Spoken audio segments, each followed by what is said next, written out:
Ya, jóvenes, para no atrasarnos más, comenzaré la clase del día de hoy entonces. Voy entonces voy a hacer un resumen de lo que vimos la clase pasada para así más o menos recordar un poco. Bueno, hoy día eso sí no va a estar un poco relacionado con lo que vimos la clase pasada, pero no va a ser prácticamente lo mismo. Ya hoy día es un poco más una clase de biología mucho más informativa, no tiene tantos nombres como cuando empezamos a ver el tema del sistema nervioso, ya las partes, ya es un poco más informativa que desglosada desde el punto de vista de estructura. A eso me refiero, ¿ya? Así que, como les comento, voy a hacer un resumen de lo que estuvimos viendo. Entonces, la clase pasada hablamos sobre los diferentes receptores que tenía nuestro cuerpo eh, para poder captar diferentes tipos de estímulos. También hablamos sobre la sinapsis tanto química como la eléctrica. Habíamos dicho que en nuestro cuerpo, en nuestro organismo, eh, la sinapsis química era la que tenía mayor cantidad, entre comillas, nosotros presentamos mayor cantidad de nuestras neuronas se comunican unas con otras a través más de sinapsis química que de eléctrica. No quiere decir que la otra no lo haga, sino también, pero en menor cantidad. ¿Ya? Tenemos que tener claro que también nosotros tenemos alrededor de 100 billones de neuronas. Es una cantidad impresionante. Ustedes dirán, uno no se puede imaginar la cantidad de neuronas que nosotros tenemos a nivel de nuestro sistema nervioso. Es bastante grande, ¿ya? Habíamos dicho que era la sinapsis, habíamos comentado que era la comunicación entre dos células, ya entre una célula en una neurona presináptica y una neurona postsináptica, ¿ya? La cual a través de este contacto funcional iba a ocurrir el envío del estímulo, ¿ya? A través de estas conexiones nerviosas. Cómo se comunicaba una célula nerviosa con otra. También habíamos hablado que habían diferentes tipos de sinapsis de acuerdo a cómo se podían unir las diferentes neuronas. Habíamos dicho que se podía comunicar una entre la parte axónica, puede ser entre comillas axónica con axónica, la cual el axón de la neurona presináptica se conecta con el axón de la postsináptica. Pues había otra que era la axosomática, la cual se puede comunicar el axón de la neurona presináptica con el cuerpo de la celular de la postsináptica y la axodendrítica, que se comunica el axón de la neurona presináptica con la dendrita de la postsináptica. ¿Ya?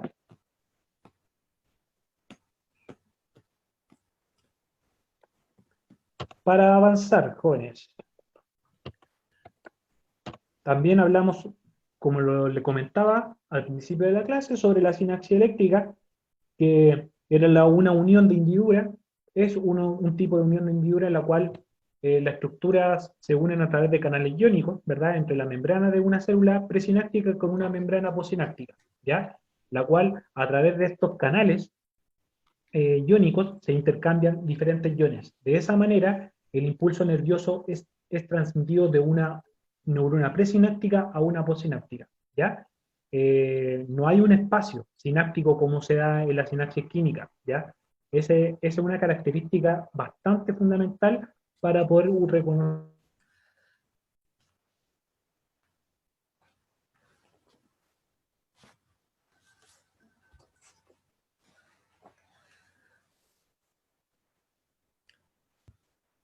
de nuevo la pantalla.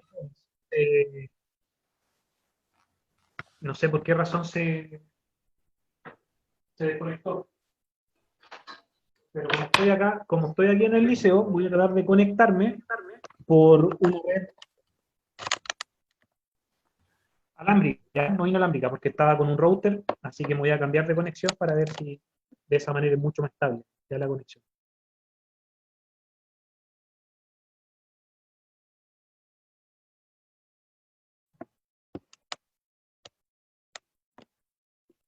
Denme un momento, jóvenes, y continúo la clase para así no tenga problemas de caída.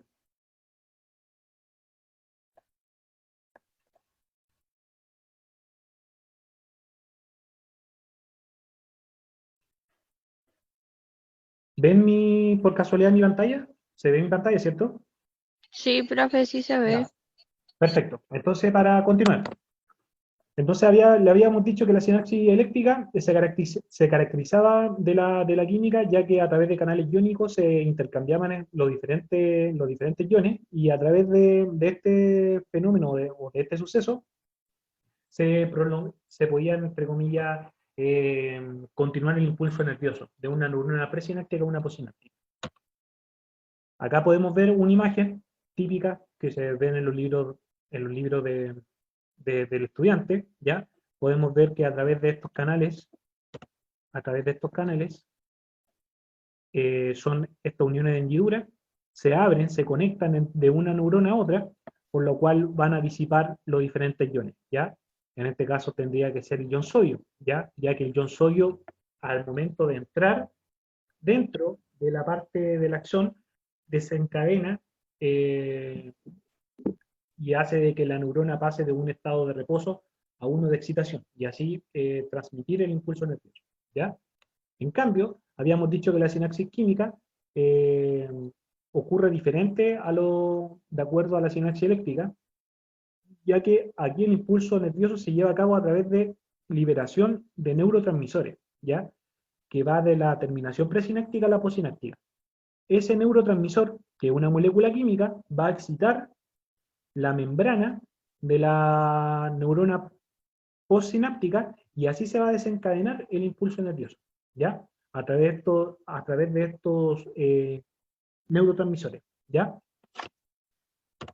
Acá podemos ver en este dibujo cómo en la sinapsis química se inicia un potencial de acción en la parte del soma de la neurona, que es la parte de la cabeza, la cual se va a transmitir por el axón y va a llegar a la parte final de la neurona, donde se encuentran las vesículas sinápticas, las cuales van a ser liberadas al espacio presináptico, ya en este sector de acá, la cual estos neurotransmisores se van a unir a las proteínas de membrana de la postsináptica, y de esa manera va a lograr de que se abran los canales, ¿ya? Y conducir el impulso nervioso. De esa manera también hace de que estos neurotransmisores puedan bloquear o no los canales de sodio, ¿ya? O los canales de cloro, los canales de potasio. Y de esa manera se puede transmitir el impulso nervioso, ¿ya? Tengan en cuenta que tanto la sinapsis eléctrica como la sinapsis química ocurre el proceso de potencial de reposo, de membrana polarizada, hiperpolarizada, ¿ya? Tanto en las dos conexiones de comunicación nerviosa ocurre el mismo fenómeno, ¿ya? La diferencia nomás es de que una es a través de neurotransmisores y la otra es a través de las eléctricas de las conexiones de los canales, directamente con membrana pre y postsináptica, ¿ya? Pero ocurre el mismo fenómeno del impulso, para que no piensen de que una se salta alguna de las fases que les comentaba. No ocurre eso. Esto es lo mismo, un poco más detallado, y habíamos dicho que también algunos neurotransmisores importantes que se daban en la sinapsis química eran lo que aparecían en esta tabla, como la acetilcolina, la dopamina, la noradrenalina, la serotonina, ¿ya? La cual juegan un papel importante dependiendo de las funciones que cumplen en nuestro organismo. También hablamos dentro de la sinapsis química, podíamos encontrar tanto la sinapsis excitatoria y la inhibitoria. Y la diferencia entre una y otra era de que la primera, la excitatoria, ocurre cuando el tipo de neurotransmisor es estimulante. Excitatoria, estimula, ¿ya? En la cual este neurotransmisor va a abrir los canales de sodio de la neurona posináptica y se va a despolarizar. Y la sinapsis inhibitoria hace el trabajo antagónico de la excitatoria. Hace todo lo contrario, eso quiere decir la palabra antagónico. Ocurre cuando el tipo de neurotransmisor es inhibitorio, se abren los canales de potasio o de cloro, entonces esta neurona posináptica se hiperpolariza. Habíamos dicho que en la fase de hiperpolarización se ponía tan negativo, si se dan cuenta acá en el gráfico, está bajo sobre el umbral de reposo, la cual puede la neurona recibir cualquier tipo de estímulo, pero no va a llegar al umbral de excitación. Habíamos dicho, cuando una neurona está en la fase de hiperpolarización, sea cual sea el estímulo externo, no va a haber potencial de acción, ¿ya? Por eso inhibitoria, ¿ya? Como ocurre en la hiperpolarización y están abiertos los canales de potasio y cloro, no hay impulso nervioso, no hay conducción nerviosa. Esa es la diferencia entonces entre la excitatoria y la inhibitoria. Y lo último que habíamos visto era lo que nosotros en nuestros organismos teníamos diferentes tipos de receptores, ¿cierto? Entonces, habíamos dicho que un receptor podía ser una célula, un tejido o un órgano especializado que va a detectar un estímulo específico, ¿ya? Ese estímulo puede ser tanto externo como interno, ¿ya? La cual, ese estímulo lo va a convertir en una señal eléctrica, ¿ya? Eso es lo importante de los receptores. Nosotros tenemos diferentes tipos de receptores en nuestro organismo. Podemos tener receptores a nivel de piel, a nivel de audición, de tacto, de lengua, ¿ya? Aquí participan nuestros receptores o nuestro órgano de los sentidos, ¿ya? Que serían los 5, que serían gusto, tacto, audición, olfato y... eh, ¿cuál me falta? Olfato, audición, Visión. visión. Muchas gracias. Justamente, la visión, ¿verdad? Que ahí tenemos los fotorreceptores, lo que vamos a ver a continuación. Muy bien. De acuerdo al tipo de receptor se pueden clasificar, habíamos dicho también. En este cuadrito, que aparece, si no me equivoco, en su texto, no recuerdo si lo saqué de su texto de segundo medio o uno de cuarto medio. ¿Por qué menciono cuarto medio? Porque en cuarto medio se vuelve a ver esta materia, ¿ya? A lo mejor un poco más precisa, un poco más en profundidad, pero se vuelve a abarcar un poco, cuando se ve también el tema de recepción y percepción, que también hay una unidad en cuarto medio. La clasificación puede ser la siguiente. Uno puede tener receptores de tipo interorreceptores, que van a captar la información del medio interno, ¿ya? Podemos tener también propios receptores que van a captar información de la orientación del cuerpo y de nuestro espacio, dependiendo, no sé, de dónde estamos nosotros parados, ¿verdad? O qué podemos tener en nuestro entorno, verificar, ¿ya? Esa es la distribución espacial que captan estos propios receptores. Y vamos a tener también, según su localización, heteroreceptores, ¿ya? Que van a captar, como dice la palabra, información sobre el ambiente externo, ¿ya? De lo que nos rodea. Y al mismo tiempo, se pueden clasificar según el estímulo del receptor. Acá entran 5, por lo menos que podemos encontrar en todos lados o en la literatura. Podemos encontrar los fotorreceptores, que detectan estímulos luminosos, por ejemplo la visión. Nuestros ojos presentan fotorreceptores. Vamos a presentar quimiorreceptores, que se van a activar por sustancias químicas o moléculas específicas por la concentración de compuestos, por la presión parcial de gases en la sangre, ¿ya? Vamos a encontrar mecanorreceptores, lo cual responden a la deformación física ocasionada por estímulos como la presión, ¿ya? Tacto, el estiramiento, el movimiento o el sonido. Por ejemplo, cuando a mí me pegan, o cuando yo siento que alguien me está clavando, no sé, la mano con un alfiler, ahí tengo mecanorreceptores a nivel de epitelio, a nivel de piel, ¿ya? Yo estoy sintiendo una presión. Vamos a tener también termorreceptores, lo cual van a captar variaciones de temperatura, ¿ya? Y vamos a tener nociceptores, lo cual los nociceptores responden a los distintos estímulos nocivos para el organismo, o sea, lo que nos hacen daño. Eso quiere decir nociceptor, ¿ya? Cualquier estímulo que nos puede provocar a nosotros daño en nuestra entidad. Estos pueden ser ya estímulos tanto químicos, que nos puedan producir un tipo de daño, térmicos o mecánicos. Por ejemplo, sustancias químicas que son liberadas por tejidos dañados y variaciones extremas de temperatura, ¿ya? También yo recuerdo que la clase pasada había dicho que tanto los fotorreceptores como quimioreceptores, mecanorreceptores y termorreceptores son estímulos que se pueden uno acostumbrar en el tiempo, ¿ya? Profe, Dígame. le hago una pregunta. ¿Los nociceptores Nociceptores, se estimulan con el miedo? no necesariamente, porque el miedo El miedo, si se da cuenta, es una consecuencia es una expresión del sistema nervioso. ¿Entiende? Uno, por ejemplo, no nace con miedo. Usted nació en algún momento con miedo, cuando era Ah, bebé. no. Ajá.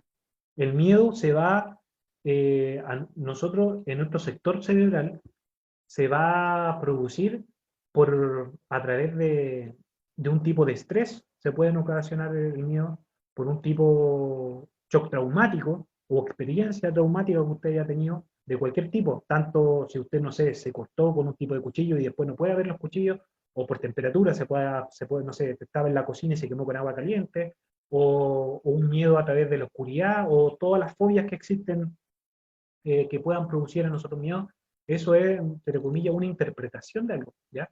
Pero el nociceptor, más que la elaboración de un miedo a nivel de información cerebral, es algo que sí o sí a nosotros sí lo va a producir a un trauma. Por ejemplo, si, no sé, si se está quemando mi casa a través de estos nociceptores, yo voy a captar que la temperatura, no, no sé, si se está quemando mi pieza, que está subiendo la temperatura de mi cuarto, y si veo una llama, me va a dar a mí la alerta de que si me quedo en la pieza, me voy a morir por un tema calcinado, ¿verdad? Por la temperatura y tanto por el fuego. Entonces, esos nociceptores trabajan de esa manera. eh, Captan estímulos externos o internos que nos van a provocar eh, sí o sí daño, incluso la muerte, ¿ya? Esa es la diferencia. Ah, ya, profe, Pero gracias. el tema del miedo es algo elaborado, ¿ya? No, no es algo de que nosotros, claro, efectivamente nos puede provocar ese trauma o ese miedo, nos puede causar problemas, tanto emocionales, psicológicos, pero no es algo que nuestro cuerpo, entre comillas, lo pueda diferenciar de que es bueno o malo, ¿ya? Los otros, habíamos dicho entonces que los fotorreceptores, quimiorreceptores, mecanoreceptores y termorreceptores, todos se pueden acostumbrar al estímulo proveniente de la parte externa o interna, excepto el nociceptor, ¿ya? El nociceptor no se puede, entre comillas, acostumbrar dependiendo del estímulo eh, que se pueda dar en la parte externa. ¿Por qué? Porque si se acostumbra, nuestro organismo está en peligro de que nos podamos morir. Esto va de la mano con el ejemplo que le daba recién a su compañera, de que si yo estoy en una pieza y se está quemando, y sube la temperatura, y si mi cuerpo se acostumbra a esa temperatura, o si tengo una llama al lado y prácticamente me estoy quemando el brazo, o se está quemando mi cuerpo, y no genera ninguna alerta en mi organismo, va a llegar al punto de que todos esos estímulos de la parte externa me vayan a provocar la muerte. Entonces no se pueden acostumbrar en el tiempo. ¿Ya? En cambio, todos los demás se pueden, nosotros podemos llegar a un umbral de que ya no vamos a sentir a lo mejor ese olor, ya no vamos a sentir ese dolor si nos están pinchando con un alfiler o un estímulo luminoso, nosotros si nos colocamos una linterna frente a nuestro ojo, nuestra pupila a través del tiempo se va a acostumbrar a ese estímulo luminoso, por ende, después ya de un tiempo no me va a molestar esa luz alta, ¿ya? Todo entonces, todos esos, de acuerdo a esta clasificación, los cuatro restantes, excepto el nuestro sector, eh, se pueden, se pueden acostumbrar, ¿ya? Acá es lo mismo, este cuadro lo saqué de un texto bastante bueno, que se ocupa a nivel universitario, en algunos colegios también se encuentra en alguna biblioteca, es el Audersich, que es un libro de biología que es bastante amigable porque enseña la biología y la ciencia en general bastante, con conceptos bastante fáciles de entender, ¿ya? Entonces yo siempre ocupo material de este libro para poder hacer biología. Este cuadro lo saqué de aquí, de ahí, de ese libro que les comento. Algunos tipos de receptores de los vertebrados encontramos los mismos que yo les comentaba recién. Las terminaciones de célula sensorial donde se encuentran cada uno de ellos, el estímulo que puede captar de la parte externa o interna y la ubicación de algunos, ¿ya? Esto es lo mismo, este lo saqué de su libro, aparece ahí en su libro, es lo mismo que a continuación, pero un poco más, más resumido o más corto, ¿ya? La modalidad sensorial, de donde se encuentra, el estímulo que provoca y la localización donde podemos encontrar los diferentes estos sensores que captan los estímulos externos o internos de nuestro cuerpo. Y esto igual, esto acá encontramos, este cuadro a mí me gusta, este lo saqué del libro de cuarto medio que les comentaba, donde también se ve esta materia, como les decía anteriormente, la cual son las principales modalidades sensoriales de los mamíferos. Acá podemos ver eh, la modalidad del estímulo, o en este caso el sentido que lo capta de nuestro organismo, el estímulo que provoca, la naturaleza del estímulo, si es fotorreceptor, ¿ya? O mecanoreceptor, o nociceptor, o termorreceptor, la funcionalidad, o sea, si es un ecteroreceptor, un interoreceptor o un propio receptor, y el tejido u órgano receptor que va a captar el estímulo, ¿ya? O sea, acá podríamos englobar, tendríamos esto, este cuadro, entre comillas, o ese cuadro, fusionado con esto y esto, ¿ya? Sería como un resumen de todo según la clasificación del estímulo y la modalidad sensorial, ¿ya? Entonces acá podemos encontrar todo en este cuadro más bonito, todo junto. Y a modo así como de mapa conceptual o de ayuda a memoria, era de los últimos temas que hemos estado hablando, se puede ver en esta diapositiva, ¿ya? Hablamos sobre los potenciales, que era un potencial de reposo, ¿ya? Que era una distribución asimétrica de iones, ¿ya? Por eso se llama potencial de reposo, porque no hay prácticamente un intercambio masivo de iones, tanto del medio externo como interno. Recuerden que en el medio externo de la membrana se encuentra concentrado el ion sodio, en el medio interno se encuentra concentrado ion potasio, ¿ya? Cuando se abren los diferentes canales, tanto de sodio para potasio, y se desencadena un potencial de acción, hay intercambio cuando el sodio entra hacia adentro de la célula nerviosa y se gatilla el potencial, ¿ya? Dentro del potencial de acción podemos encontrar que hay diferentes etapas. Está la despolarización, la repolarización y la hiperpolarización. Habíamos dicho que la despolarización ocurría cuando se abrían recién, inicialmente, los canales de sodio, cuando entra dentro de la célula. Después, cuando la repolarización ocurre cuando se empiezan a cerrar esos canales de sodio, y la célula empieza nuevamente a volver a su estado normal para nuevamente captar otro potencial de acción, y encontramos la fase de hiperpolarización, que habíamos dicho que cuando quedaban abiertos los canales de potasio y de cloro, la cual la célula en esta fase no puede recibir ningún nuevo potencial de acción, ¿ya? Está como inhibido, ¿ya? Podríamos decir acá, cuando yo le pregunto en algún momento, ¿qué pasa en la fase en la hiperpolarización? Ustedes tendrían que al tiro ya más o menos asimilar de que no hay impulso nervioso, ¿ya? Por mucho el estímulo, o por muy fuerte que sea el estímulo en la célula nerviosa, no ocurre, ¿ya? Acuérdense que habíamos dicho que el impulso nervioso era todo o nada, ¿ya? Ocurre o no ocurre en la célula. No es de que ocurre un poquito, no, ocurre a media andar, no. Es sí o es no. Así de fácil. Por eso se llama la regla, entre comillas, de todo o nada. Habíamos dicho también sobre la sinapsis química, sobre los tipos de sinapsis que ocurrían en la parte nerviosa, que podían ser la sinapsis eléctrica y la sinapsis química. Habíamos dicho también en esta ayuda a memoria de la clase pasada que la sinapsis química se podía separar en la sinapsis excitatoria y la sinapsis inhibitoria. La excitatoria, como dice la palabra, hace de que se estimule, ¿ya? Se estimule la célula pre y la posináptica, la cual deja abiertos los canales de sodio, y así constantemente se estén produciendo los potenciales de acción, y la sinapsis inhibitoria todo lo contrario, ¿ya? Habíamos dicho que la sinapsis química era este proceso de sinapsis química, tanto en sinapsis excitatoria como inhibitoria, se daba a través de neurotransmisores, ¿ya? Estos neurotransmisores, que eran las hormonas, algunas que eran moléculas químicas, podían facilitar o no que se pudiera conectar una neurona con otra. Y habíamos dicho que también teníamos tipos receptores específicos, algunos que tenían la capacidad de adaptación, dependiendo del estímulo, y un potencial degenerador, ¿ya?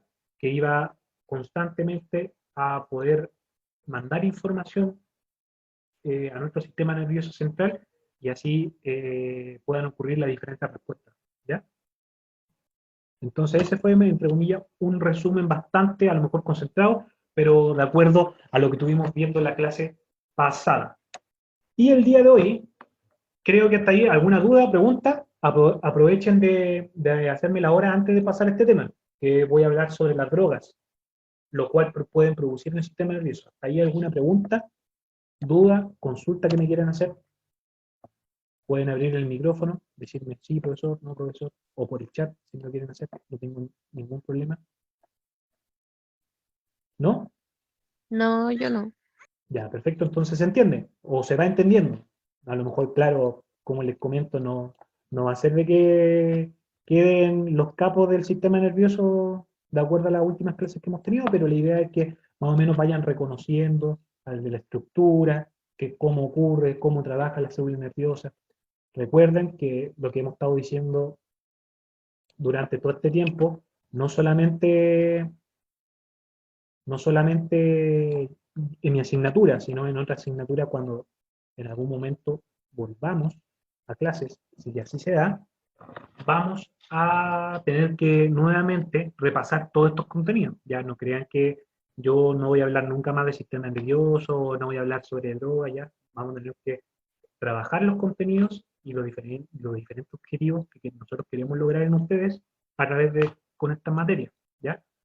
Así que si están un poco perdidos o no quieren expresar si entienden o no, no se preocupen porque deberíamos volver a trabajar nuevamente con esta materia, ¿ya? Entonces, para pasar y no atrasarme y no quedarme pegado acá, voy a comenzar con el tema del día de hoy, que es sobre drogas en el sistema nervioso, ¿ya? Tienen que tener claro que eh, dentro del concepto de droga, lo que vamos a ver a continuación, hay un gran número de drogas, ¿ya?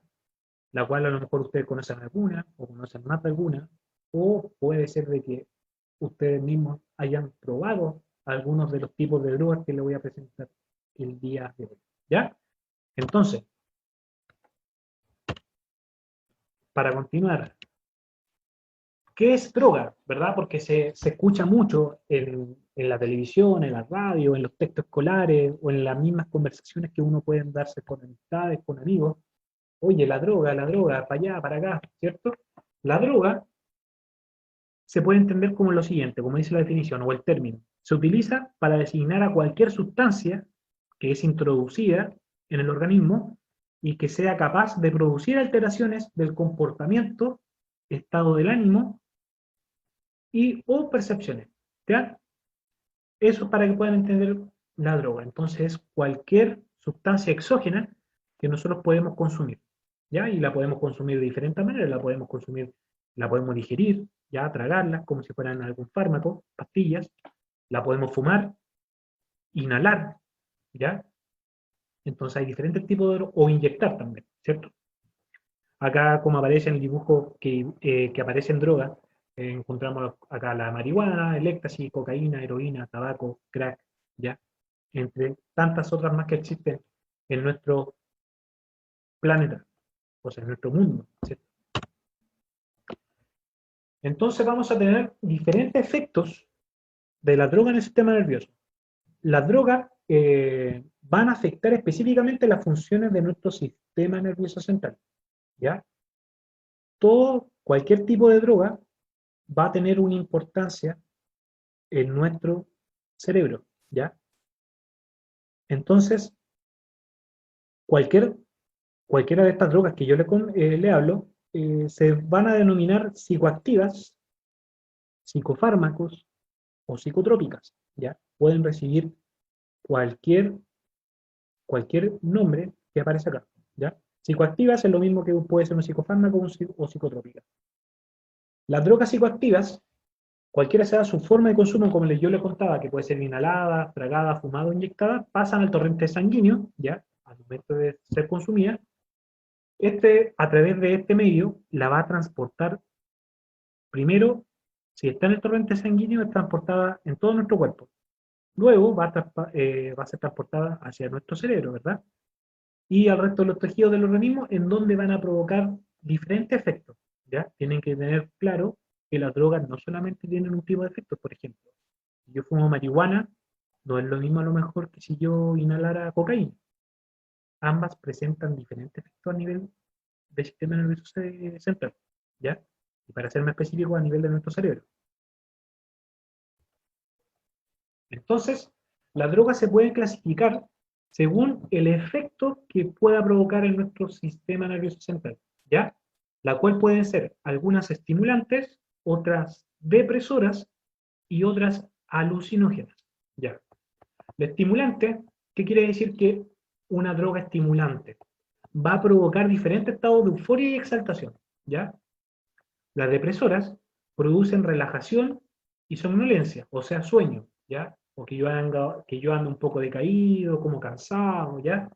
Y las alucinógenas van a distorsionar el estado de la percepción de la realidad y voy a, por ende, como dice la palabra, voy a alucinar. O a lo mejor voy a ver cosas, voy a sentir cosas, ¿ya? Voy a caer en ese estado como de éxtasis, ¿ya? Algunas de las drogas que podemos encasillarlas como estimulantes, podemos encontrar nosotros como la cocaína, ¿ya? La pasta base, la cafeína y la nicotina. Hay muchas más, ¿ya? Si ustedes en algún momento leen o buscan en internet van a encontrar muchas más que van a estar encasilladas tanto en estimulantes como depresores y alucinógenos, ¿ya? Yo solamente estoy dando ejemplo algunas para que ustedes tengan más o menos claro. En las depresoras podemos encontrar el alcohol y algunos tranquilizantes, pastillas, ¿ya? Y en la parte alucinógena podemos encontrar como la marihuana, el LSD y el peyote, ¿ya? Que el peyote es un hongo que se puede consumir de diferentes formas. Hasta el momento se entiende, van más o menos dándose cuenta cómo se pueden clasificar. Uno, en el momento cuando explica a veces esto, eh, a mí también me pasó cuando yo fui estudiante, piensa que las drogas todas son iguales, que todas son, a lo mejor todas son estimulantes, todas son alucinógenas, o todas son depresoras, y no, al momento de no enseñarles la clasificación, la determinamos toda igual. Y si se dan cuenta, es todo un cuento, es todo un cuento. Cada una tiene diferentes factores que afectan al sistema nervioso, la cual no se pueden comparar unas de otras, ¿ya?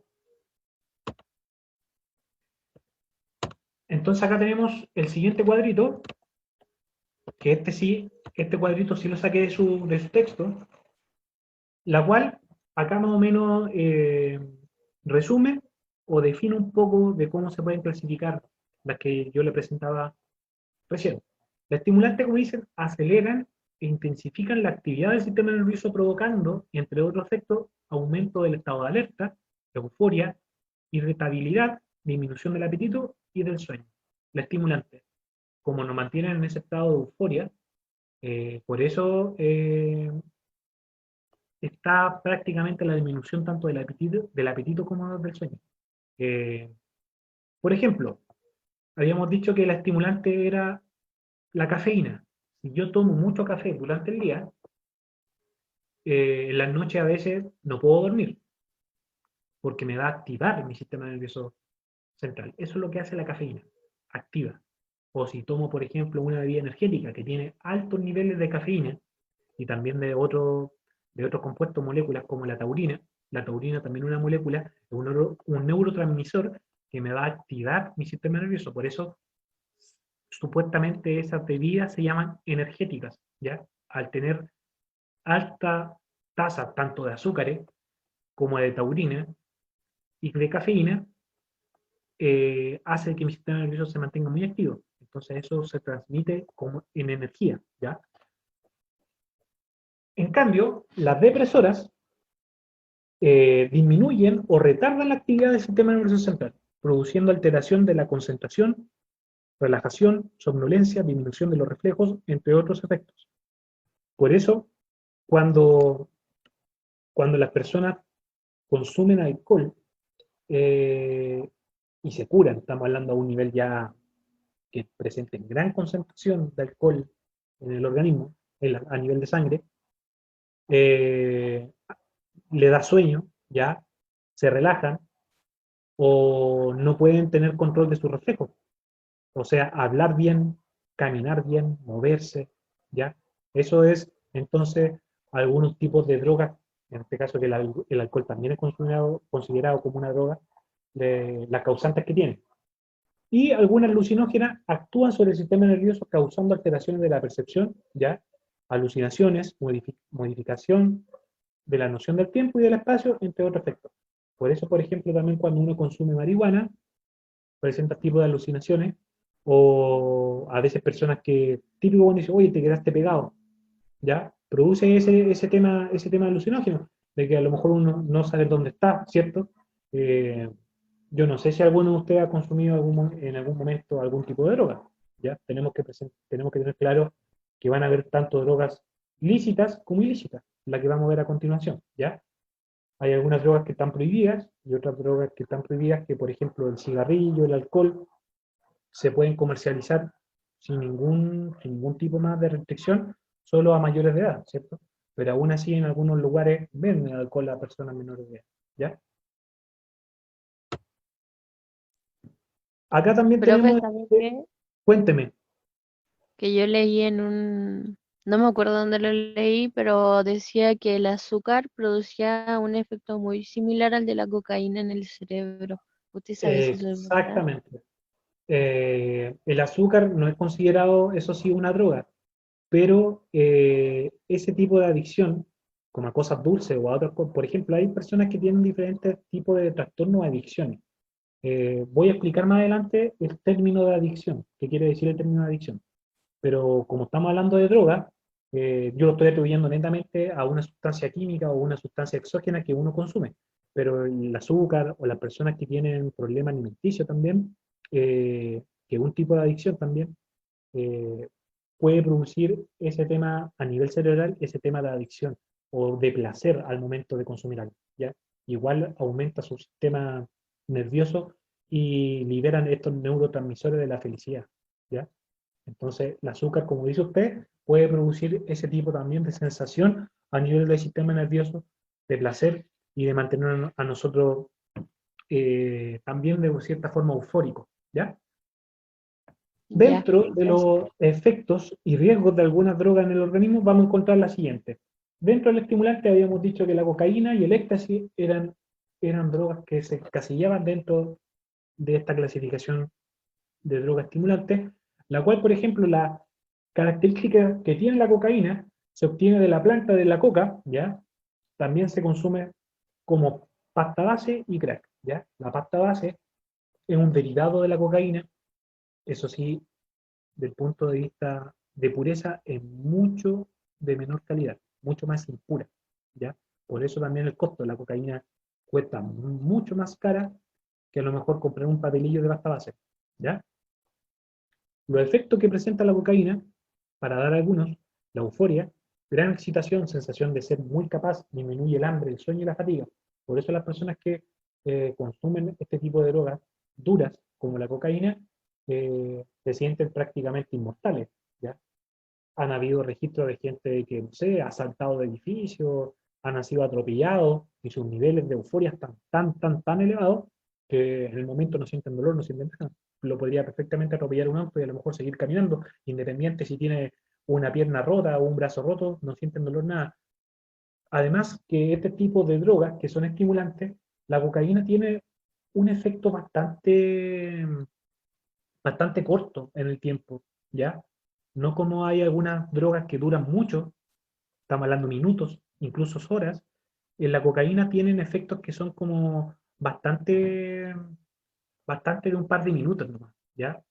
No se puede comparar con otras, ¿ya? El riesgo que también provoca al momento de poder consumir este tipo de drogas puede producir crisis de pánico, ¿ya? Problemas de respiración, accidentes cerebrovasculares, tienen que tener claro que al tener gran cantidad de químicos, la cocaína puede producir algún desorden en la parte fisiológica de nuestro organismo y producir estos ataques cardíacos, ¿ya? Infarto, como digo, al miocardio, diferentes tipos de arritmias cardíacas que son estas aceleraciones o disminuciones de la frecuencia cardíaca a nivel de organismo, incluso, como digo, la muerte, ¿ya? Si uno, por ejemplo, una persona que es adicta, que, que consume cocaína constantemente, tiene una sobredosis de cocaína, va a llegar al punto de colapso, ¿ya? Y ese colapso puede ser a través de un accidente cerebrovascular o un paro cardiorrespiratorio y se puede producir la muerte, ¿ya? Algunas, por ejemplo, otra estimulante que aparece acá en este cuadro, de señalar el éxtasis, ¿ya? Que es una droga sintética, o sea, se hace a nivel de laboratorio, se consume por vía oral, a través de cápsulas, ¿verdad? Aunque también se puede fumar o inyectar, ¿ya? Algunos efectos que tiene es la hiperactividad, excitación, aumento de la temperatura y la sed, ¿ya? Uno siempre más o menos en estas drogas que son estimulantes y que son bastante duras, como se señala en la parte bibliográfica, tienen que tener en cuenta que si provoca la sed. ¿Por qué razón? Porque como acelera mucho nuestro sistema nervioso o nuestro metabolismo, y nuestro cuerpo está muy agitado, también se produce deshidratación a nivel celular, ¿ya? Por eso todas estas drogas producen esa sensación de sed, ¿ya? Y también sudoración. Exactamente. Como aumenta mucho nuestro metabolismo, nuestro sistema, o todo el sistema de nuestro cuerpo, las personas, claro, presentan una sudoración. Y eso también se distribuye a una deshidratación en nuestro organismo, por eso es importante, no sé, que las personas que consumen este tipo de droga también se mantengan hidratados, sí, en el tiempo, ¿ya? De que también le podría producir un colapso, como aparecen los riesgos, problemas cardíacos, ¿ya? Deshidratación, ¿ves? Insuficiencia renal. ¿Por qué razón insuficiencia renal? Porque al estar consumiendo gran cantidad de químicos y no tener la cantidad de agua para poder degradar esos químicos, el riñón prácticamente está trabajando con niveles mínimos de agua en nuestro organismo. Por ende, trabaja tanto, que puede producir una insuficiencia renal. A lo mejor personas que pueden llegar a patologías, tanto transfusiones, de necesitar transfusiones de sangre, o ser también candidato a un trasplante, cuando se ve muy dañado el tema de riñón. ¿Ya? También te puede producir, bueno, algunas como pesadilla, insomnio, depresión, ansiedad, paranoia, etcétera. En la parte depresora, por ejemplo, la benzodiazepina, que son estas drogas, estos tranquilizantes que se le pueden dar a algunas personas, si son abusadas también de ellos, tengan que tener en cuenta que algunos fármacos que nos puede recetar un médico se pueden utilizar de mala forma como estas drogas depresoras, ¿ya? La gran mayoría se vende en la gran parte de los países a través de las recetas médicas, pero tienen que tener en cuenta que el mercado negro da para mucho, por ende uno se puede conseguir también estas drogas que las pueden recetar un médico de mala forma, la cual también puede ser tener un abuso de ella y producir lo que vamos a ver a continuación. Entonces, esta también es una droga sintética como el diazepam y el flunitrazepam, ¿ya? Se dan para gente que tiene problemas de depresión, ansiedad, ¿ya? Por eso son recetadas bajo receta médica, la cual el efecto que te puede producir tranquilizante, inductor del sueño, ¿ya? Personas que tienen también problemas de sueño, de insomnio, bajo receta médica se le pueden recetar estos medicamentos, o esta droga prácticamente. Y los riesgos que pueden tener, hay algunos que pueden producir amnesia en el tiempo y también paro respiratorio, ¿ya? La otra, la morfina y la heroína, también son drogas depresoras, ¿ya? Son derivados del opio, donde se sacan o se extraen esta droga, la cual produce un efecto de sedante y analgésico. Por eso yo creo que más de algunos de ustedes, algún familiar o en algún momento se estuvieron hospitalizados ustedes mismos, eh, la morfina y la heroína se ocupa para estos tratamientos cuando las personas posoperatorios, dolorosos o tratamientos de alguna enfermedad que provoque mucho dolor, se inyecta morfina, ¿ya? Por esa razón. Y los riesgos que presentan también como droga son que te puede producir generar una fuerte adicción e intolerancia, ¿ya? ¿Qué quiere decir generar una fuerte adicción?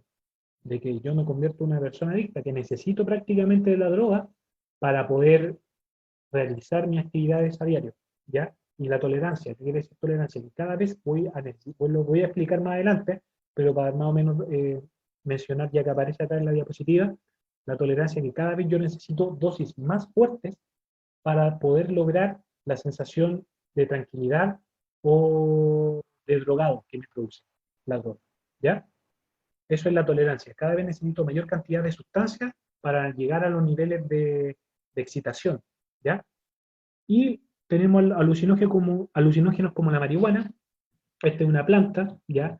La cual se obtiene la sustancia adictiva que se llama el THC, que ahí aparece la molécula, cuando escuchen la palabra THC, el nombre de la molécula química, que es el tetrahidrocannabinol, ¿ya?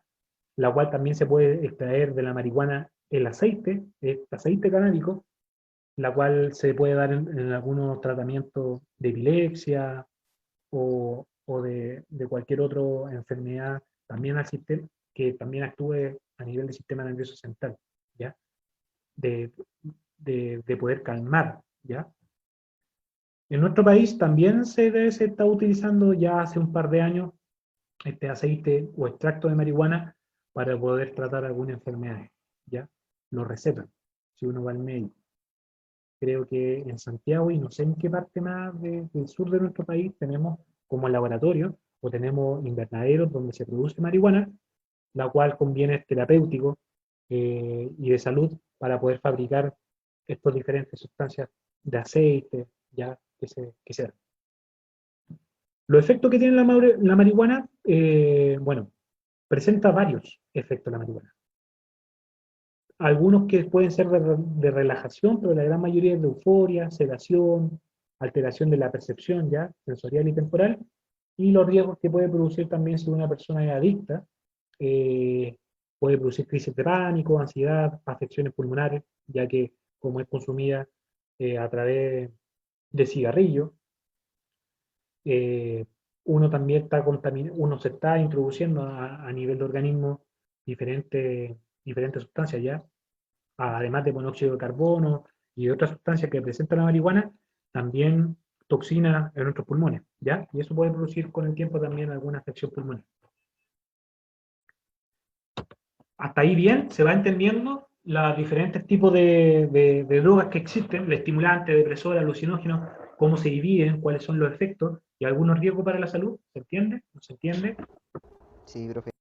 Ya. Sí, Como les profe. comentaba, dígame,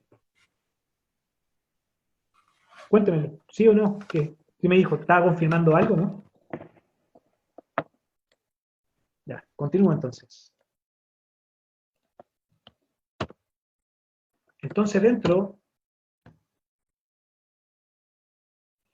la clasificación entonces de la droga, habíamos dicho, las drogas también se pueden clasificar, como les comentaba, si son legales o son lícitas, ¿ya? Si la ley de un país determinado permite su consumo libre y en ilegales o ilícitas que están prohibidas por la ley, ¿ya? Cada país va a presentar cierta legislación de los diferentes tipos de drogas que se pueden vender, ¿ya? A nivel mundial, tanto el alcohol como el tabaco, yo creo que, no sé, no he investigado tan bien, pero no sé si en algún lugar del mundo está prohibido el alcohol y el tabaco, ¿ya?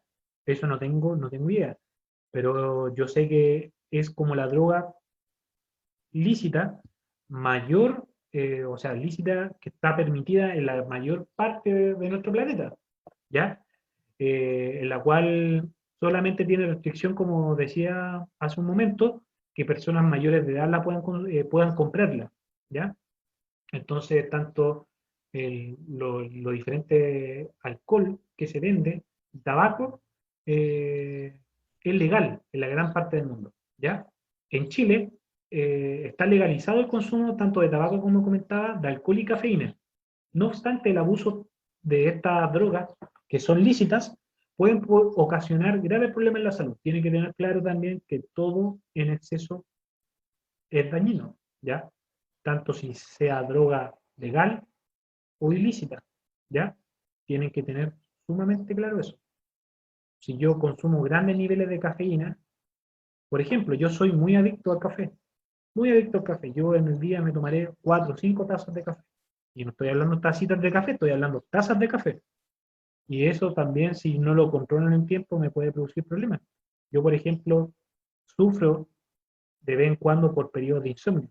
Y yo creo que esos periodos de insomnio los atribuyo al café, porque al consumir tanto café durante el día, está tan elevado el nivel de cafeína en mi organismo en la noche que no me puedo dormir temprano, ¿ya? Si no lo controlo en algún momento me puede pasar la cuenta y me puede producir algún trastorno relacionado con los altos niveles de cafeína en mi organismo, ¿ya? Al igual que el tabaco, al igual que el alcohol. La pasta base y la heroína, la cocaína y la marihuana son algunos ejemplos de drogas cuyo consumo y distribución en Chile es penalizado por la ley, ¿ya? Estas drogas que son ilegales, si uno las comercializa, uno tiene penas efectivas de cárcel. Va a depender la cantidad que tú estés comercializando o te encuentres, ¿ya? Yo sé que pueden partir aproximadamente desde meses como pena efectiva hasta años, si, dependiendo si es microtráfico o tráfico, ¿ya? Entonces, si se dan cuenta, igual tiene un tema legal fuerte detrás, si son descubiertos, vendiendo, comercializando algún tipo de droga, o si fuera incluso para el consumo, si te encuentran, entre comillas, con un papelillo de cocaína, de pasta base, o un pito de marihuana en la vía pública, o consumiendo en la vía pública, a lo mejor no te va a ir preso, pero va a quedar en tus papeles algún antecedente de que fuiste a lo mejor capturado con droga ilegal, ¿ya? También, lo otro, de acuerdo a la clasificación, el consumo habitual de drogas tiene efectos perjudiciales en la salud. Eso está 100% comprobado. Además, puede generar a quienes le consumen un estado de adicción, que implica en muchos casos de dependencia y tolerancia a la droga. Acá voy a explicar, de acuerdo a lo que yo le decía, cómo se pueden dividir el tipo de adicción o qué se entiende por adicción, dependencia física y la tolerancia, ¿verdad? De acuerdo a lo que comentábamos hace un momento atrás, la adicción es la preocupación permanente por la adquisición de un tipo de droga, con un patrón de uso compulsivo, en la cual yo sí o sí necesito comprar, ¿ya? O estar consumiendo droga. Y la cual me va a producir diferentes recaídas a través del tiempo, que van a interferir severamente en la vida de la persona. ¿Ya? Una persona que es adicta tiene un problema considerablemente psicológico, ¿ya? Las personas que son adictas o tienen un tipo de adicción, no es normal que una persona en su día a día sea adicta a algo, ¿ya? Entonces, de cierta forma, sobre todo si es algo relacionado con droga, se tiene que, de cierta forma, hacerse ver, ¿ya? O tratar de tratar su adicción. A nivel nacional nosotros tenemos diferentes programas, tanto a nivel de escuela, a nivel de sociedad, de que hay centros de rehabilitación de personas que son alcohólicas, que son adictas a algún tipo de droga, la cual te ayudan con un, con un internado permanente hasta que tú te sanes, ¿ya? Hasta que tú te puedas también, de cierta forma, quedar limpio, como se llama, al momento de tú ser adicto, ¿ya? También la dependencia física se caracteriza por la necesidad fisiológica de consumir la droga para evitar la aparición de síntomas adversos que surgen por la privación, ¿ya? De su consumo, llamado el síndrome de abstinencia o de privación, ¿ya? Esa es la dependencia física. Un adicto, si tiene dependencia física, al momento de consumir algún tipo de droga, la cual la persona, si no consume, anda somnoliento o anda con tiritones, ¿verdad? Nosotros podemos ver diferentes tipos, podemos ver características físicas de un dependiente o de un adicto, ¿ya? Y lo que les comentaba también, la tolerancia. La tolerancia ocurre cuando la administración repetida de una sustancia a una misma dosis ya no produce, o sea, produce una disminución de su efecto. Si yo, no sé, estoy acostumbrado a lo mejor de fumarme un pito de marihuana todos los días, pero después me doy cuenta que al mes fumándome ese mismo pito de marihuana no me produce nada, ¿yo qué voy a hacer? Voy a querer consumir una dosis más alta de marihuana para producirme a mí esa satisfacción que me producía en algún momento de fumarme un pito, ¿cierto? Entonces, para lograr un efecto, como dice, fisiológico y psicológico, ¿ya? Entonces la tolerancia es esa, que yo voy a necesitar cada vez más de esta sustancia exógena, que dependiendo del tipo de droga que esté yo consumiendo, para lograr los mismos efectos que me producía al momento de yo empezar a consumir esa droga, ¿ya? Entonces, la clasificación, podemos encontrar también los diferentes tipos de dependencia, tolerancia que se puedan dar a través de ser adictos, ¿ya? Pero tenemos también que tener claro que van a haber factores de riesgo si yo consumo diferentes tipos de drogas, ¿verdad? ¿Qué va a ser un factor de riesgo? Yo voy a tener diferentes factores de riesgo que van a ser las características que va a presentar la persona, ¿ya? De la persona o del ambiente que rodea, la cual me va a generar una presión, ¿verdad? Una presión en mí como persona. Existen factores de riesgo tanto medioambientales y personales. Por ejemplo, los factores medioambientales que podemos nosotros encontrar como un factor, se puede encontrar la presión del grupo de amigos, ¿ya? Cuando yo estoy en un grupo de amigos y a lo mejor hay más de un grupo de amigos, algún consumidor, en la cual, entre comillas, me incita a poder yo también consumir o probar algún tipo de droga, ¿verdad? O también tener padres consumidores, ¿ya? Nosotros tenemos que tener claro que vamos creciendo y nos vamos comportando también bajo las presiones o bajo las conductas que nuestros padres nos transmiten. Si yo a lo mejor veo a un padre alcohólico, tengo gran porcentaje o gran probabilidad que yo también sea alcohólico cuando grande, ¿ya? No es obviamente la regla a llevar, pero hay un porcentaje o hay una probabilidad que así lo sea, y eso está comprobado. También la escasa comunicación en la familia, ¿ya? Si yo no tengo comunicación y, no sé, mis padres no saben lo que yo hago fuera de la casa, entonces yo puedo también tener esas conductas si mis padres no están pendientes de mí, eh, entonces si lo que haga no van a saber nada.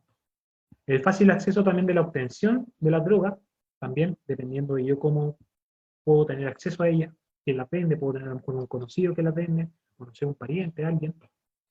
El mal uso del tiempo libre, ¿ya? Si yo, no sé, ando en malos pasos, como se dice, estoy haciendo mal uso de mi tiempo libre. Independiente de que me digan, ah, pero profe, ¿por qué tan cuático? Si yo veo qué hago con mi día, sí, pero a lo mejor ese mal uso de que pudiera estar a lo mejor drogándote, lo pudiera estar gastando, no sé, haciendo ejercicio o teniendo otro tipo de hobby, no sé, andando en bicicleta, haciendo música, o por último viendo televisión, no sé, jugando, pero que no tenga esta connotación negativa en tu vida, ¿verdad? Y la falta de información también. A veces uno también hace cosas por monismo, como se dice, y al no tener la información de lo que me pueda producir, al ser un poco ignorante del tema, la hago nomás, ya por hacer, ya está de moda, lo hago porque mi amigo lo hace, porque mi hermano mayor lo hace, etc. Y tenemos también factores personales, ¿ya? Estos factores personales también son importantes porque pueden ser factores psicológicos que muchas veces van a, como se dice, subyacen al individuo que facilitan el ingreso al consumo de drogas. Por ejemplo, la baja autoestima, ¿ya? Que yo no me quiera, que yo no sienta que a lo mejor tengo peso en mi sociedad, en mi familia. La inseguridad que puedo tener, todos tenemos inseguridades, no crean que porque yo soy ya adulto, soy profesor, no tengo inseguridades, yo también tengo inseguridades, pero no a lo mejor por eso, por tener un tipo de inseguridad, voy a caer en refugiarme en algún tipo de droga, ¿ya? O en el alcohol. Facilidad para dejarse llevar por otro, ¿ya? ¿Cómo yo me dejo influenciar por el tercero? ¿Cómo yo no puedo poner un, un pare? Decir, no, no quiero probar, no quiero fumar, no quiero beber, ¿ya? Eh, También la poca tolerancia o frustración o impulsividad. También esos factores personales pueden provocar de que yo pueda caer, como se dice coloquialmente, en algún tipo de droga. ¿Ya? Y también tenemos eh, lo que va en relación con lo que yo recién le mencionaba, lo que aparecía en la diapositiva, la predisposición al consumo de droga. Aumenta, como le digo, con los factores de riesgos, la cual puede ser las crisis familiares, la oferta de droga que se den en mi entorno y la baja autoestima, y va a disminuir el consumo de droga por factores protectores. ¿Cuáles van a ser los factores protectores? Como tenemos factores de riesgos, vamos a tener a un factor protector, ¿cierto? Ese factor protector va a ser el ejercicio, ¿ya? Cuando yo hago actividad física, a lo mejor quiero alejarme de alguna sustancia en la cual me pueda, a lo mejor, eh, impedir de que yo pueda rendir deportivamente, ¿ya? Buenas relaciones familiares y sociales, si yo tengo una buena relación familiar, a lo mejor una buena comunicación con mis padres, con mis primos, con hermanos, con pololos, no sé, etcétera, hace a lo mejor que yo no caiga en esa parte negativa o lo que me puede refugiar la droga, y el ambiente libre de drogas también. Si yo estoy en un entorno donde a lo mejor mis papás no consumen ningún tipo de droga, ni alcohol, tanto drogas ilícitas como legales, que no consuman alcohol, tabaco o marihuana. Como yo no estoy relacionando en ese entorno, a lo mejor en un entorno muy sano, va a ser también de que yo no me vea expuesto a algún tipo de droga, ¿cierto? Entonces, como hoy tengo factores de riesgos, también voy a tener factores protectores, la cual de alguna forma hacen de que alguna persona no caiga en algún tipo de droga. ¿Ya? Viéndolo del punto de vista más nacional, ya que uno cuando habla de estos temas a veces lo habla como muy general, en Chile, la principal droga ilícita y consumida, como dice acá la diapositiva, entre personas de 12 a 64 años, es la marihuana. Lejos es la droga ilícita más consumida en nuestro país, ¿ya? Luego va a ser seguida por la cocaína y la pasta base, ¿ya? También hay otras, pero son en mayor porcentaje. Una, porque son difíciles de que puedan entrar al país y también el costo elevado de ellas no puede cualquier persona tener acceso a ellas, ¿ya? Pero la marihuana, la cocaína y la pasta base son las más consumidas, ¿ya? En este gráfico que aparece acá en la diapositiva, bueno, si se dan cuenta es sacada del 2006, pero yo vi otros más actuales, la cual no han cambiado mucho, ¿ya? Donde aparece que en nuestro eslabón la marihuana es la que está en la parte superior, ¿ya? La más consumida.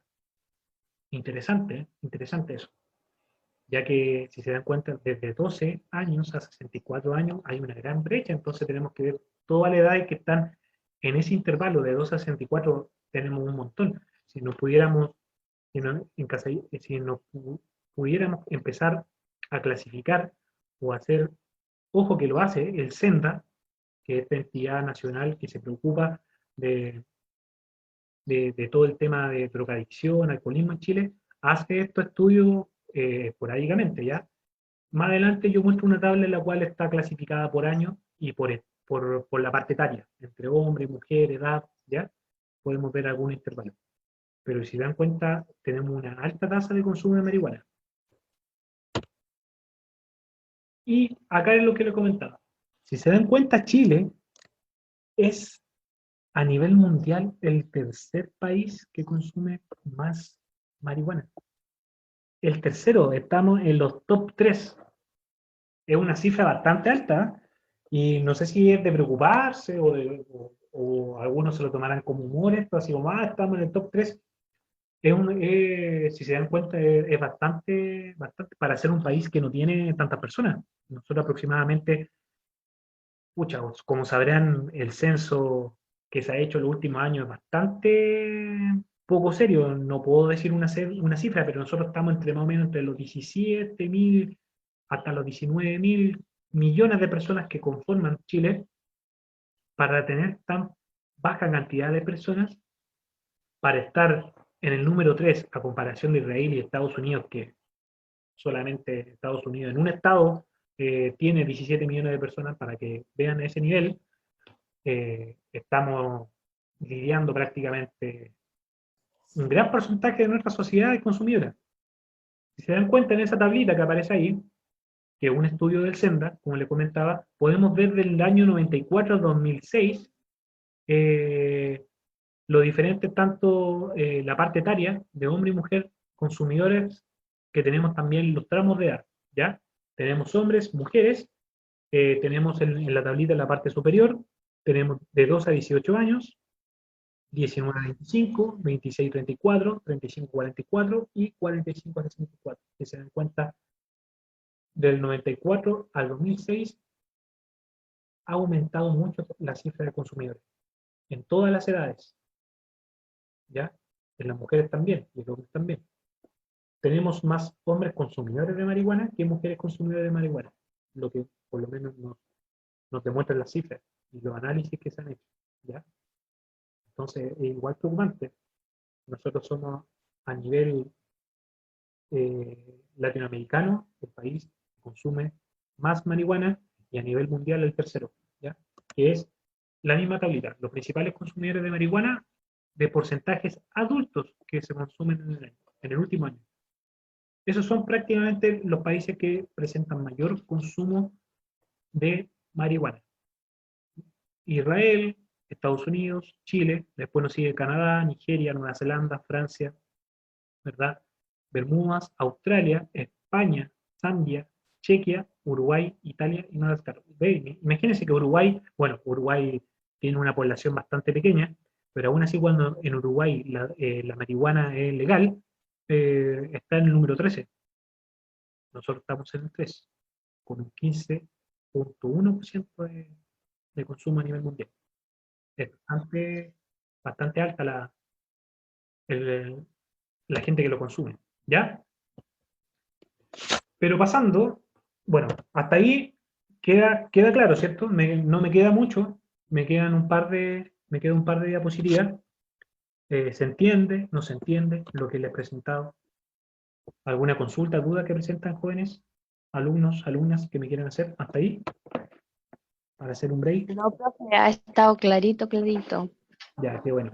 Qué bueno que se entienda. Por lo menos, como le comentaba, esta clase es bastante más que nada Bien, harto. informativa ya, no es tan técnica como las otras que hemos tenido que analiza más parte, estructura, anatomía, fisiología, ¿ya? Ahora vamos a entrar, eso sí, a la última diapositiva que me quedan, que es un poco más detalles de cómo estas drogas o algún tipo de drogas influyen en el sistema nervioso central o los efectos que tienen, para que puedan entender qué hacen a nivel de células, de neuronas. Entonces, efecto de algunas drogas en la sinapsis, ¿ya? Si se dan cuenta, eh, las drogas van a afectar al tipo de sinapsis química, ¿ya? No a la eléctrica, sino a la química. Como ejemplo que aparece acá en la diapositiva, la cocaína bloquea los canales que se encargan de la recaptación de un neurotransmisor llamado dopamina, ¿ya? Lo cual va a provocar que este neurotransmisor no pueda ser retirado del espacio sináptico una vez que ha actuado, por lo que continúa ejerciendo su acción sobreestimulando la neurona postsináptica. Algunos de los efectos que provoca esta droga son euforia, aceleración del ritmo cardíaco y aumento de la temperatura corporal. ¿Ya? Entonces, lo que dice que la cocaína, si se dan cuenta, la cocaína, donde está mi pulsor del mouse, bueno, está representado como por este tipo de cono. ¿Qué va a hacer? La cocaína va a tapar los canales que van a captar los neurotransmisores, que son estas pelotitas o esferas de color más o menos lila, morado, que se ven acá en la imagen, la cual va a provocar de que todos esos neurotransmisores que andan en el espacio presináptico no puedan ser como reabsorbidos por la neurona presináptica, ¿ya?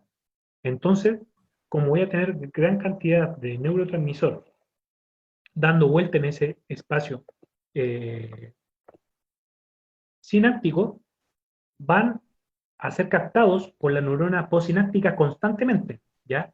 Entonces, al ser captados continuamente, me va a producir de que el impulso nervioso no se corte, ¿ya? De que la neurona no vuelva a este estado de reposo.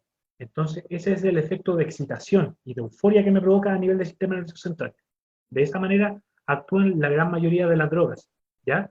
De que como se bloquean estos canales, no pueden ser reabsorbidos estos neurotransmisores, entonces como quedan dando vuelta ahí en el espacio sináptico, constantemente la neurona postsináptica se ve activada por esos neurotransmisores. Entonces me activa nuestro sistema nervioso y eso es lo que me provoca la aceleración, la sudoración, mi ritmo cardíaco sea la frecuencia mucho más rápida, ¿ya? Y el aumento de la temperatura corporal. De esa manera trabaja, de cierta forma, todas estas drogas que son estimulantes, ¿ya?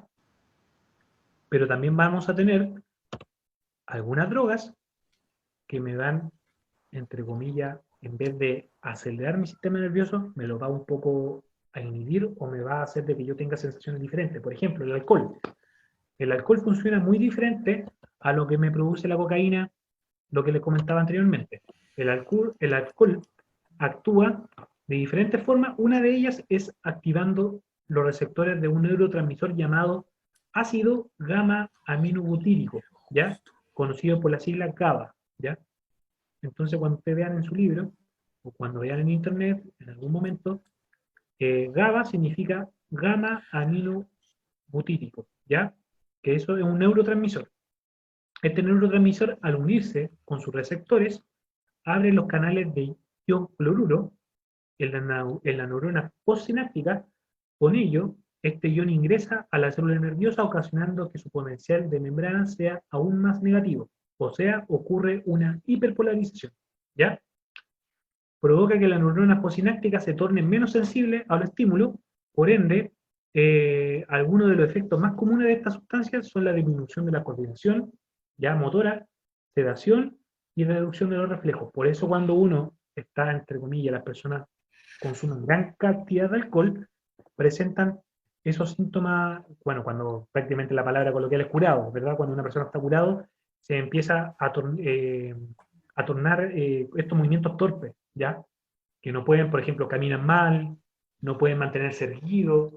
¿Por qué? Porque al abrirse los canales de sodio, ¿ya? Y al estar hiperpolarizada, entre comillas, la membrana postsináptica, no transmiten la conducción nerviosa o los potenciales de acción como corresponden. Entonces la persona no puede controlar al momento de si yo querer mover una pierna o mover, controlar mi brazo, lo hacen de manera mucho más lenta o mucho más torpe, ¿ya? Una persona lúcida cuando quiera mover, cuando quiere caminar, pararse o estar en una posición erguida, lo puede hacer perfectamente porque sus potenciales de acción funcionan a la normalidad, por ende yo tengo control de mi musculatura esquelética, ¿ya? Pero al estar bajo los, los periodos o bajo estar los efectos del alcohol, me va a producir esto, ¿cierto? Este neurotransmisor llamado GABA me va a producir que se abran los canales de cloro, por ende mi sistema nervioso o mi impulso nervioso se va a ver un poco sí, podríamos decir que puede estar debilitado, ¿cierto? Lo cual no va a trabajar de cierta forma como una persona normal, la cual me va a producir que trabaje como a media máquina, ¿ya? Y al trabajar de esa forma, yo no voy a estar consciente de las acciones que puedo yo hacer con mi cuerpo. De esa manera se traduce de que no puedo hablar bien, caminar bien, moverme bien, etcétera, ¿ya? Entonces esos son más o menos los efectos que pueden producir algunas o drogas, tanto ilícitas como lícitas, en nuestro sistema nervioso, ¿ya? Algunas bloquean ciertos canales y las otras estimulan algunos canales para que se produzcan estos estados de euforia o depresora en mi sistema. Ya jóvenes, para ir más o menos cerrando la clase del día de hoy, me quiero, lo último que yo voy a ver antes de pasar al siguiente tema y dejar un poco de lado el sistema nervioso, va a ser el estrés, ¿ya? Que el estrés de cierta forma también me altera mi sistema nervioso, ¿cierto? Pero lo voy a explicar en la clase, la clase que viene lo voy a explicar con mayor detalle. Solamente no me voy a meter hoy día en la clase eh, de lo que es el estrés y todo, porque no lo quiero enredar con la materia que le pasé el día de hoy, ¿ya?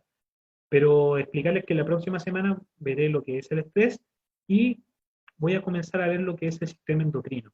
¿Se acuerdan que yo la primera clase, cuando comencé a hablar, había proyectado en la pizarra, no miento, lo escribí en la pizarra, las diferencias del sistema nervioso con el sistema endocrino?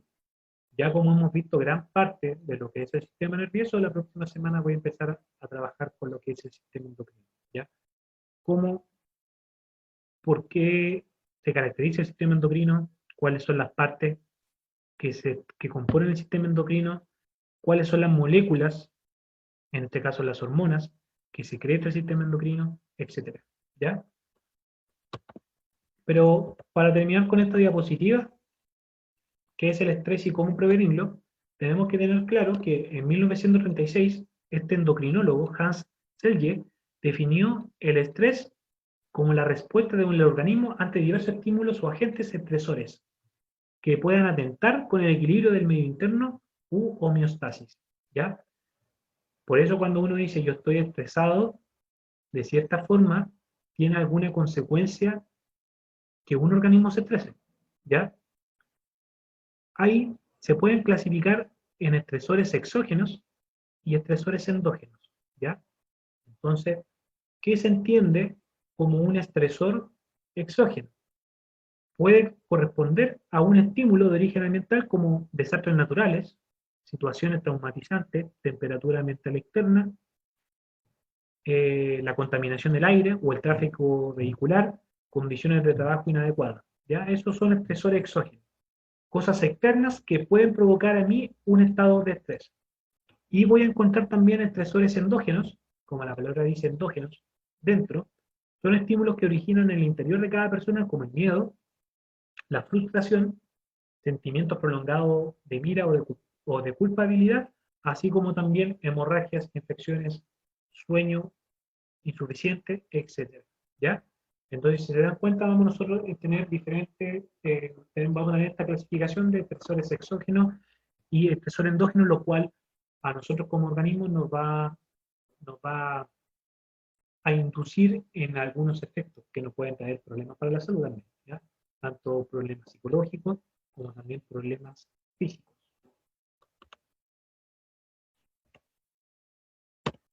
Bueno, y hay un gráfico en el cual se puede clasificar los diferentes fases del estrés, la cual nosotros estamos en un periodo normal o en un nivel normal de resistencia, la cual se ven estas fluctuaciones, ¿ya? La cual hay tres fases, la fase de alarma, la fase de resistencia y la fase de agotamiento, ¿ya? Yo Pero tengo un libro sobre el estrés donde aparece esa... esa curva, em, ese sí, gráfico, sí vi. perfecto, muy bien.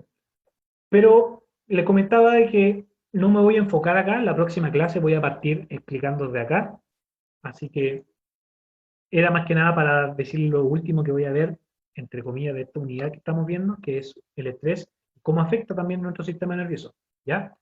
Pero la próxima clase voy a explicar mejor este gráfico o la fase del estrés que nosotros encontramos, cómo se divide la fase de alarma, la fase, la fase de resistencia y la fase de agotamiento, ¿ya? Así, jóvenes, así que las personas que quieran prender el micrófono o la que lo tienen activado, si me quieren hacer alguna consulta, alguna pregunta, quedó claro, no quedó tan claro, si se entendió, si se dieron cuenta la clase hoy día era mucho más explicativa desde el punto de vista de concepto, de droga, de las diferencias, ya de cómo hemos estado trabajando en las últimas clases que son mucho más técnicas. ¿Alguna pregunta, dudas que tengan, jóvenes, antes de terminar la clase? Profe, Cuénteme. yo tengo una acotación. El otro día estaba viendo una serie y me causó curiosidad una parte del guión en la que hablaban de que el éxtasis, que es ¿Sí? como una droga que está súper de moda, sobre todo acá en Salamanca, ¿Mm? eh, ¿cómo se llama esto? Producía como una resaca, que resaca nosotros lo asimilamos mucho al alcohol, Como pero si fuera como coloquialmente se le dice la caña. sí, pero era muy diferente la del éxtasis a la del alcohol, porque creo que donde el efecto del éxtasis es tan largo, ¿Mm? después cuando ya se acababa producía una falta de serotonina, ¿Sí? porque donde el éxtasis hace que se sobreproduzca. ¿Mm? Después cuando ya no está con la estimulación del éxtasis, no produce las cantidades que el cuerpo ya tenía como acostumbrado en ese tiempo. ¿Sí? Y Efectivamente, eso, efectivamente pasa eso, como dice usted. Eso, bueno, eso ya lo metemos un poco más farmacológico, mucho más técnico, algo más médico. Pero efectivamente, algunas drogas provocan eso. Al sobreestimular la comunicación nerviosa, hacen de que se puedan secretar diferentes cantidades de neurotransmisores. La serotonina es uno de esos que usted me dice. Entonces, cuando ya se pasan los efectos químicos o moleculares que presentan esta droga, podemos estar bajo la ausencia de, de los niveles normales que produce el cuerpo. Entonces, cuando el cuerpo ya necesita los niveles a lo mejor normales de serotonina, no lo va a poder producir ya que fueron alterados anteriormente al momento de consumir la droga. Y eso sí trae consigo problemas a nivel de organismo. ¿Me entiende? hay varias drogas que funcionan así, no solamente el éxtasis. La gran parte de los estimulantes producen eso. Por eso las personas tienen también esos cambios de personalidad, o cuando las personas ya están sin esos efectos, necesitan, como ya son adictos o ya son dependientes, necesitan constantemente estar drogados para sentirse bien. Por eso cuando una persona es adicta o es drogadicta, cuando lo llevan a estos centros de rehabilitación y todo, no le pueden cortar la droga de la noche a la mañana, por eso están constantemente bajo los efectos farmacológicos, para que no pasen por estos periodos de abstinencia, ¿me entiendes? Porque si no se podrían volver locos, incluso hasta morirse, atentar contra sus vidas, cortarse las venas, suicidarse, ¿me entiendes? Entonces es bastante importante también entender eso. No de la noche a la mañana, cuando una persona es adicta o es drogadicta, no se cura de la noche a la mañana, es un proceso largo, que es donde tiene que haber una fase de detoxificación y todo eso, para que el cuerpo nuevamente vuelva a los niveles normales de una persona que no adicta, ¿me entiendes?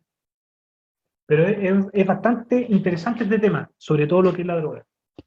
Cuando uno lo conoce, puede entender mucho mejor cómo funciona nuestro organismo a través de las diferentes estimulaciones que se pueden dar a través de estos fármacos o de estas sustancias químicas exógenas que uno puede consumir. Ya, jóvenes, ¿alguna otra consulta que me quieran hacer? ¿Alguna duda, acotación que me quieran dar como su compañera? ¿No? Ya. Entonces, muy bien. Profe, yo, Cuénteme. yo ya a cada rato, profe, A mí, cuéntame. ojalá hubiéramos estado yendo a clase porque yo así le hubiera mostrado una película que se llama Requiem por un sueño, que habla así como del sistema nervioso y las drogas y como que, no sé, muestran las células y esas cosas. Sí, incluso, mire, incluso yo tengo unos videos por ahí, o sea, tengo unos videos que en algún momento, si llegamos a volver a clase, sería bueno verlos con ustedes, que claro, en 3D, eso sí, pero muestran cómo el organismo se comporta con nuestro sistema nervioso al momento de consumir un tipo de droga, tanto sea consumida o el alcohol, cómo se ven los neurotransmisores liberados por la neurona, cómo se bloquean todo esto, como lo mismo que le he mostrado con imágenes de la neurona, pero en video, y es bastante interesante, y ahí a lo mejor uno se lo puede imaginar mejor o puede ver las consecuencias. Así que yo me comprometo, si llegamos a volver a clase, ver esos videos, o si usted también quiere un extracto de la película o de lo que me está contando, también puedes verla, bienvenido sea. Es importante a lo mejor también usar ese material audiovisual para a lo mejor entender un poquito mejor la materia. ¿Ya? Así que, jóvenes, las personas que voy a mandar la clase, también como la habíamos hecho la clase pasada, se lo voy a mandar a algunos de sus compañeros, las personas que me hablaron por interno, hacerles llegar el PowerPoint, así ustedes lo pueden difundir entre ustedes, ¿ya? No tengo ningún problema. Así que eso, jóvenes, cuídense mucho. Si mañana llueve, no salgan de sus casas, quédense en casa, cuídense, descansen, también hagan sus tareas, no sé, lean. Por último, si no quieren hacer las tareas, lean la información, o vayan ustedes más o menos adecuándose a sus tiempos que tienen en sus casas, para que vayan un poco entendiendo las diferentes materias que se le están pasando, no solamente en biología, sino en la otra asignatura. ¿Ya? Así que nos vemos la próxima semana, el día lunes, acuérdense, desde las 10 a las 11:30, clases de biología para que puedan asistir. Vamos a empezar a hablar sobre el sistema endocrino. ¿Ya? Eso, cuídense mucho, que estén muy bien. Ya, Nos profe, esperemos chao, que y nos esté veamos bien. Vale, pronto. chao. Cuídense mucho, Cuídense, que estén suerte muy con la bien. lluvia. Sí, cuídense, no se vayan a mojar con la lluvia. No vayan a la nieve, Sí. si nieva, no salgan de su casa, no vayan a ver la nieve. Bueno, a no ser que vivan muy cerca de la Calderito. nieve. Ya, profe, chao, cuídese, que Chao, esté cuídense Chao, bien. mucho. profe. Chao, Chao. chao.